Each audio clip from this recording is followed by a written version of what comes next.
The nice thing about putting your work on the paper and tape your French views down around the edges, then you can move everything to make it a little closer for working. This is so exciting. We've finished our centerpiece and now we're ready to put down our other side pieces.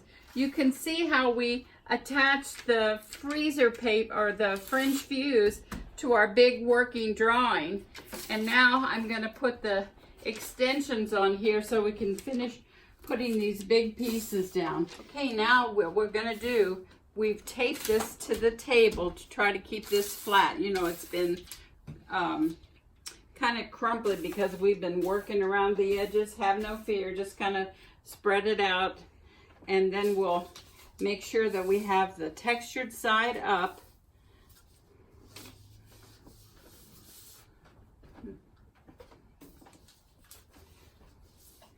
Textured side up, and we're going to overlap it a little bit, and then we'll put some tape on the top and the sides, and I'm just going to place these close to where they're going to be used.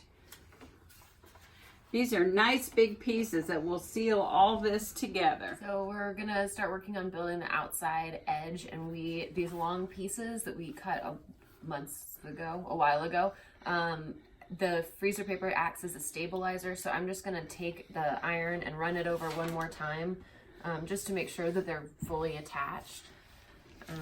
Help give a nice crisp edge for when I turn this piece. So this number 10 here, it's gonna line up. We only need to turn it here, just this one straight edge where it's touching number 9. We're gonna proceed all the way around that way. Anne's gonna start at the bottom, I'm gonna start at the top. We'll meet in the middle. And I don't need to clip anything because it's just one straight edge. We pulled out our larger cutting mat, so we're gonna turn them over and use the back side to glue so that the whole piece can fit on our gluing mat at once. And then in an outward motion, especially with these long pieces. Sometimes with really long pieces, straight pieces, you might want to only put glue on one part as you keep going, especially as you're first getting started and learning how to do this technique. And I'm turning it and finger pressing.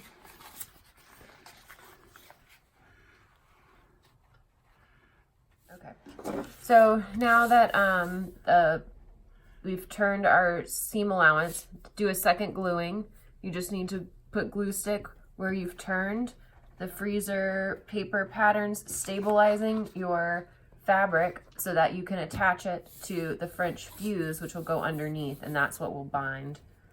So the glue only needs to be on the seam allowance where there isn't French fuse. Then we take our piece, line it up. Luckily, we've got these nice registration marks. We can check them. We've got our border edge to check to make sure it lines up. We've got this bottom piece here. And then with all your pieces, you can lift the edge side where it's going to join to the next one that's not down and make sure you're in the right spot. I also like with points to check in the corner to make sure that my angles are correct. So here, you can see there's the line.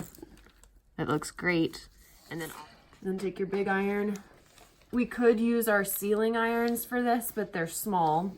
And with these large pieces, really all you need is the heat of it. So a big iron works just as well. And then just proceed to the next piece. So the process for this one's exactly what you'll do for number 11. Okay, when we're ready to remove these great big pieces, I do like to use a big iron underneath that. And I've got to leave the paper here because we still have these border pieces to add. But we like to see our fabric, so we can just pull that off. On our projects, we use scrappy or have a scrappy quilt, and it doesn't matter that the background doesn't completely match. If we don't have enough fabric, we just use a different one. But this fabric has a line going through it that we wanted to use, that we wanted these lines to radiate out like light. And it takes a lot of fabric to use these diagonals like this. We wanted those to be in certain places. And so I was worried I was going to run out of fabric. And luckily with Joann Fabrics, there was an inventory number on here. And with that inventory number, they found me locations where I could purchase more of this fabric, and I'm so grateful. I just wanted to pass that tip on to you because we still have 3 more sides to do using these stripes.